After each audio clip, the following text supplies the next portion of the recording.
To celebrate. I mean, like a block party. Oh my god, we could have a block party, Cali! A zombie block party is not what I was thinking when I said we should start talking about preparation. You're not even a little bit worried about this, are you? Worried? No, actually, I'm a little relieved. Relieved? All right, color me curious. Let's stop the clock and take a second to make sure we're on the same page here. A mob of zombies, possibly even bigger than ours, is heading right for us, and you're brainstorming ways to roll out the red carpet for them? Honestly, I thought you'd be panicking by now. Oh, panic. Panic. Yeah, sorry. We are fresh out of panic here at the old Hannah store. Can I interest you in anything else? Maybe something a bit more upbeat?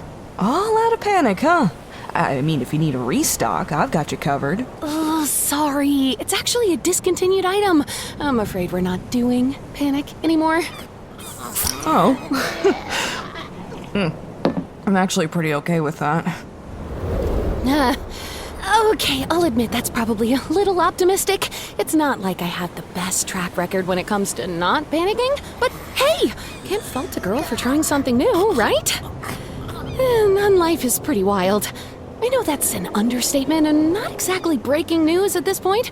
I mean, one day I'm having existential crises. The next, my girlfriend is fighting with my best friend over what everyone thinks is best for me, and everything is flipping upside down. Absolute catastrophe. Then, poof, we're right side up again, just like that. Back to enjoying all this, well, whatever this is. Sometimes you just need to fight, I guess. And now we're suntanning together on our porch with our new dog and making light of what could very well be a wave of approaching shambling disaster. I say suntanning with a big old set of air quotes, mind you, because having zombie blood means you regenerate way faster than you could ever hope to tan. But at least it feels normal-ish. Besides, being a zombie is usually pretty gross overall, so it's a big pick-me-up to remember that I actually look pretty darn good in a swimsuit. I mean, I need to take whatever wins I can get out here.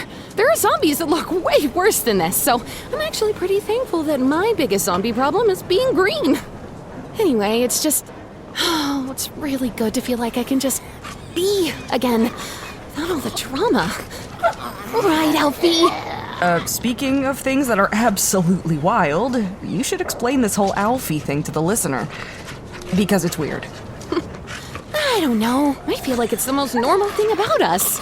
Zombies, I mean. Not according to every single piece of fiction ever made about you guys. Ugh, which is probably one of the suckiest parts about all those zombie stories, by the way. But you're right. I can't believe this hasn't come up already, but...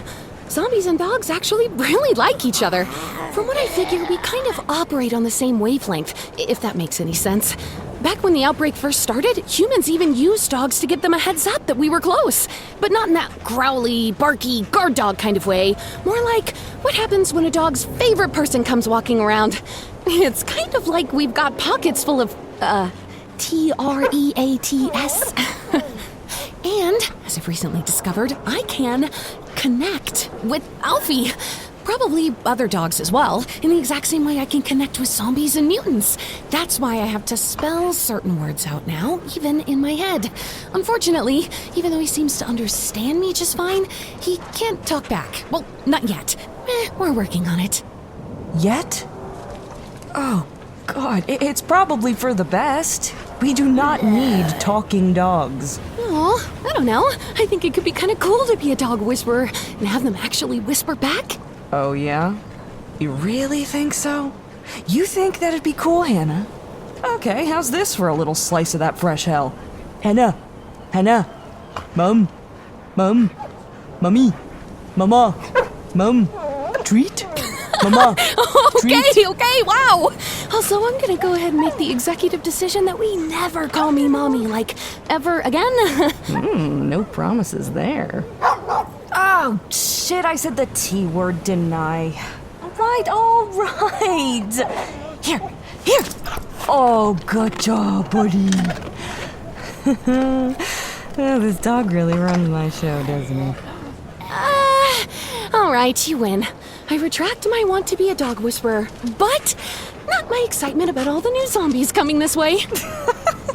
Holy shit, you managed to segue that back to the original topic? Pretty sure that's a new superpower you've unlocked. I mean, we were sidetracked pretty bad there. So, okay, yeah, why is it that you want to throw these guys a welcoming party anyway? I don't know. I guess it's because, well, it's not exactly all that easy being a zombie. It sucks pretty bad overall. Even for the ones that don't understand what's going on or remember things, like old Maggie. Being out there, alone, feeling like you don't matter and that your life is over. Walking all the time and never getting tired. Being a ride along to whatever it is your body wants to do. Powerless.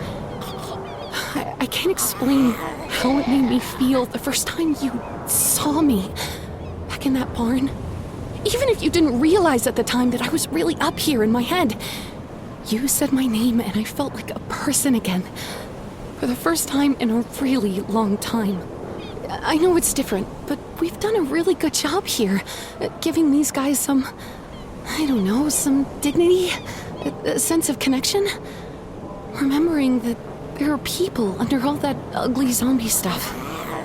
Hannah, Shit, I get it. I mean, obviously I do. I'm not discounting anything. And I mean, it's one of the things that makes doing all this up here worth it. You know, making a difference. But that's not what I'm getting at. You said you were relieved, right? When you found out they were coming. That's the opposite of what I expected. Don't get me wrong. I'm not actually relieved to be entertaining what could be thousands of zombies. Or tens of thousands, even.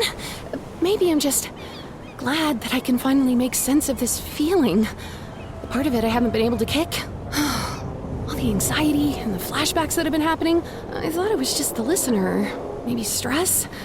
But it's not. It's them. We all feel it. I think you do too. It didn't add up until you came home and told me what that traitor said. And just like that, all the tension and the uncertainty, the frustration and anxiety, it all made sense. It went from being this twisted up bundle of Hannah confusion to being crystal clear.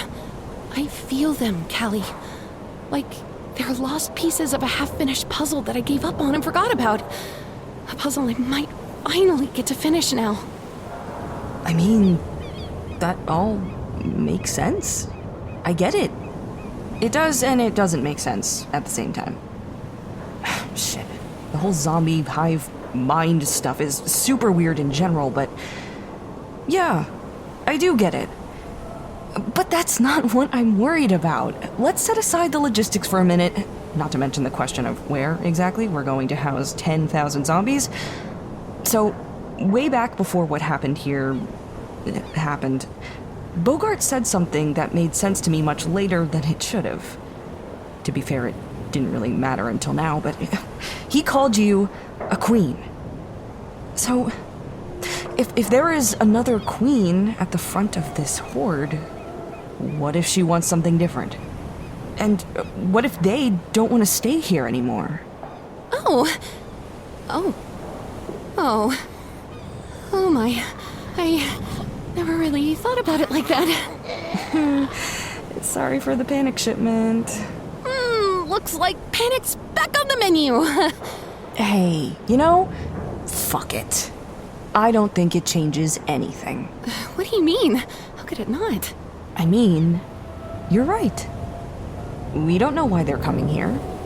All that queen stuff. There's no way to confirm there are other queens out there. We just found out there were other hordes out there.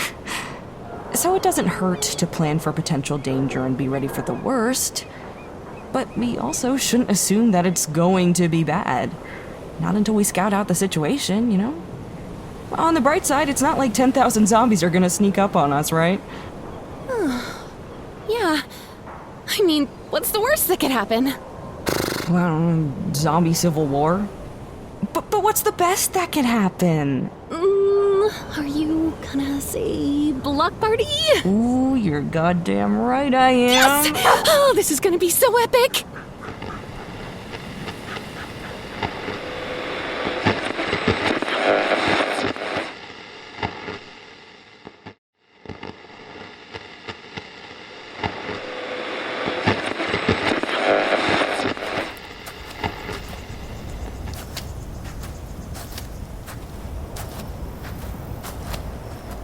You stargazing? Didn't take you for a space nerd. Not stargazing. Satellite watching.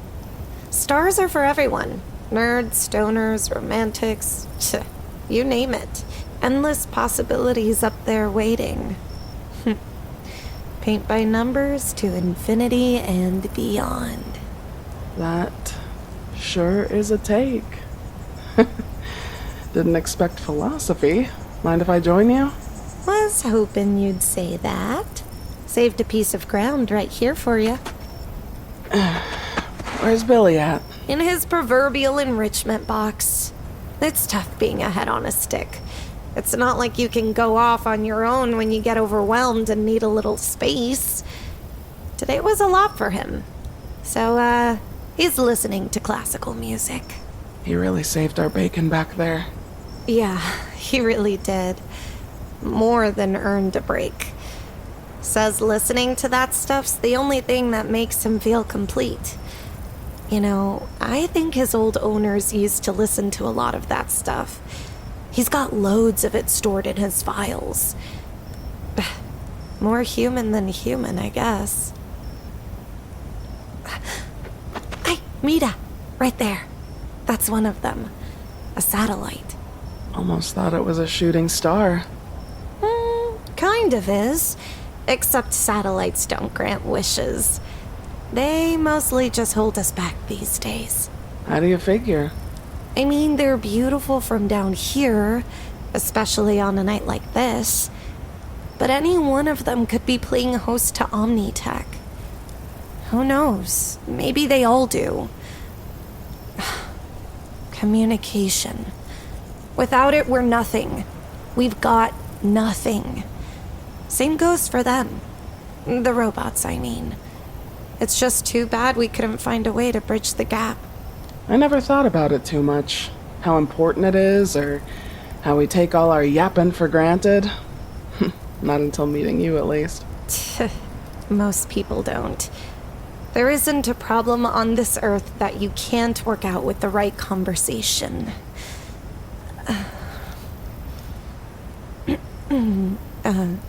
Which is, I guess, as good a segue as I'm gonna get. Because, you and me, we've got a problem. Wait, what? We do? Yep, we do. Well, don't leave a girl hanging. Every part of my brain is telling me to shut up right now, to hit the brakes, but I need to get this out in the open. I think I've caught feelings for you. Big feelings. Shit. Not the response I was hoping for, but I get it. Bad idea. Let's go ahead and pretend I didn't say anything, okay? No, it's not that. Or it's not a bad idea. I mean, it's just that it can't happen, you know? It's not right. What? Wait, I'm confused. It's not a bad idea, but it's also not right? How does that work? Come on, Ash. I'm fucking ancient. I had my 300th birthday last year. 300 years old. Kind of hard to forget that party. That's when you kissed me. Yeah, I did, didn't I? Ugh, mistakes brought to you by Reggie's original moonshine. 42nd batch, if I remember right. Mistakes? Cool. That's cool. You're really gonna blame the booze for that. Oh, God, I'm such an asshole. I'm sorry. I didn't want to lead you on. But don't you think it's a little fucked up? In a really inappropriate way? You're like, what? 26. Jesus, yeah, 26. You're half the age I was before I got bit, Ash. I mean, you gotta see the problem here, right? I don't think I do. Actually, I kind of thought that maybe you were feeling the same way. Stupid me, I guess. Ash, I'm not saying I'm not... It's complete shit. Hey, come on. Hold on a minute. Nope. No can do. I'm going to lay things out and you're going to listen since you've obviously already had this conversation with yourself. So here it is. I really like you. And it's not hard to see that you like me right back. Every time I see you, I'm on the precipice of losing my cool. Whatever cool I have, anyway.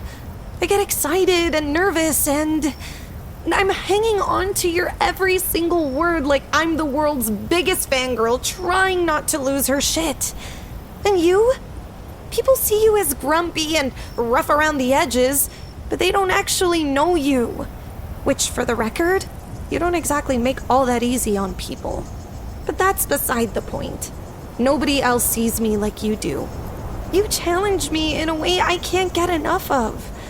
Even right now, when you're shooting me down for the worst reason ever, my mind is racing.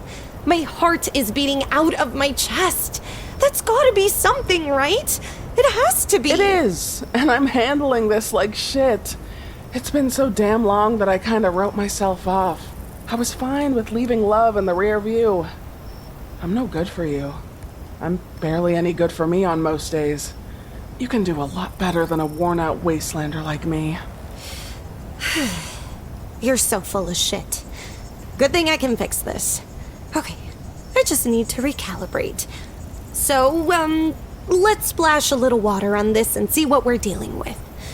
So first off, we need to establish some boundaries. As respectful as I can be in saying this, you don't get to make my decisions for me. I get it. You're trying to protect me and you're considering all the angles. Taking the high road, which is probably seeing me as a left struck, or maybe that I'm just not thinking straight in general. So let's get it clear. I assure you that I am a grown-ass woman and am very aware of exactly what I'm getting into. So with that out of the way, we can now focus on you and your guilty conscience. Yeah? Great. You're a survivor. A victim of arguably the worst catastrophe to rock the world since the Ice Age. I'm not sure you've ever given yourself space to process that. But here we are. As a result of the virus, for better or worse, your body doesn't really age anymore. That's something that you never asked for, and it's isolated you, which somehow translates into you needing to be alone till the Earth stops spinning, because you don't want to lose people anymore. I really don't blame you, but let's be honest here, Mel. If you've got any chance at being happy, you're going to have to look outside of your rapidly shrinking age-appropriate dating pool, which at this point consists of robots, zombies, and maybe a handful of other mutants out there. Is that about the scope of it? Did I get everything? Wow! You really know how to make a girl feel special. So, if I'm following you, I'm ancient, disease-ridden, and infuriatingly stubborn. And all of that really does it for you? That's what gets you going? Bueno. You can just tell me I'm right, you know. Why'd you have to go and chase me? I was fine on my own. You weren't. Besides, it's what I do. Everyone always says I can't leave well enough alone. That end. And? Well, I thought that we were gonna die today. But I wasn't thinking about that. Not really. The only thing that kept running through my head was that I didn't want to kick the bucket before I got the chance to kiss you again. For real this time. I promise I'm actually a better kisser when I'm not off my ass drunk. Oh yeah? You weren't so bad the last time. But, I mean, we should test it out anyway. Just to be sure. For science. We're really gonna do this, aren't we? Only if you're ready. And only if you want to. Yeah, I think I am. And I do.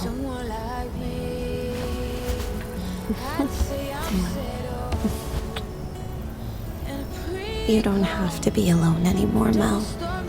We can fix it.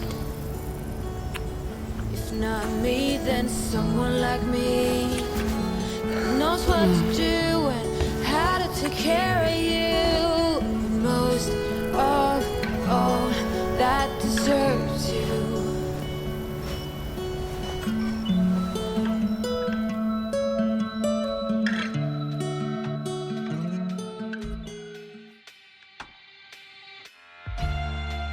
Well, hello there, listener. It's been a little while, and I'm not gonna lie, for a little while I felt this episode was cursed. Between delays brought on by recovering from surgery and then one of our actors struggling with our old friend COVID, it felt like the episode that brought our monthly streak of releasing on time to an end might never happen. But here we are, and this was one for the lovers, wasn't it? Next episode, we're off to visit a new part of the wasteland for a little Season 3 foreshadowing before coming back to Zombieville for the remainder of the season, where it seems, once again, that all roads end at Golden Gate. We've been a little slim on comments over the last little while due to Spotify working hard on updating their comments section with some new functionality, but it seems everything is back in order now. From Liminal AD loving the little details and attentions we put into the show, to Hannah having grown up in the same city as Coffee God 95. We always love reading what you think about the show, so keep them coming. I do want to highlight one from a couple months back. Princess XX Mishka 98 commented on episode 13, the infamous Braska Curse, saying, "So from the start I really liked this show and I liked Hannah and Cali, but the scene where Cali is realizing she was falling in love with Hannah, that's the moment I fell in love with the show." That was one of the most powerful moments for me to write, I think. When I start storyboarding and writing a show, it often comes from one or a few very clear moments that I've imagined, ones that sum up everything that the show is, and then I build bridges to those moments by writing the rest of the story around them. We just heard, at the end of this episode, another such moment between Mel and Ashley. I truly hope you enjoyed this one as well, and you all should know that there are at least a couple more coming over the span of the next 5 episodes. But that's enough of that for now, though. We don't want to play our hand too soon. I'm hoping that we're officially back on schedule for the remainder of the season, but I don't want to promise anything and tempt the fates to throw any more curveballs our way, especially since we're so very excited to get the next 5 episodes into the world and, of course, into your ear holes. Until next time, listener. Hannahpocalypse is written and produced by Red Fathom Entertainment and is a proud member of the Fable and Folly Network. Can you turn the page, please? No, well, I can't very well do it myself, can I? There we go, it's better. This episode was brought to you by the talents of our wonderful cast and crew, all of which can be found in the show notes, as well as our official webpage by typing redfathom.com/Hannahpocalypse into your browser, assuming you can get some kind of signal in this godforsaken dust bowl. We'd love it if you'd stop by and fix us up with a follow on socials as well. The music featured in our outro and throughout our series has been provided by Velvet Moon and Argle Bargle Studios. I'm assuming Hans Zimmer was busy. Well, you can find us in the wasteland that is Twitter. Yes, although we live hundreds of years into the future, we still refuse to call it X. And you can find us there as @Hannahpocalypse, Instagram as Red Fathom, and the new frontier that is Blue Sky as @redfathom.com. If you like what you hear so far and would like to support the show as well as other future productions like it, you can find us on Patreon at patreon.com/redfathom. Patreon is of course a service that allows you to pitch us a couple of bucks. Gosh, really? On a monthly basis, in exchange for some extra material and content. It's rather good content as well, certainly worth the extra bucks. This includes ad-free early releases, behind-the-scenes info on all Red Fathom projects, and even a semi-monthly lore show where we deep dive into some of the world-building stuff. You know, all that kind of stuff that makes us and our lives so incredibly exciting and definitely not terrifying.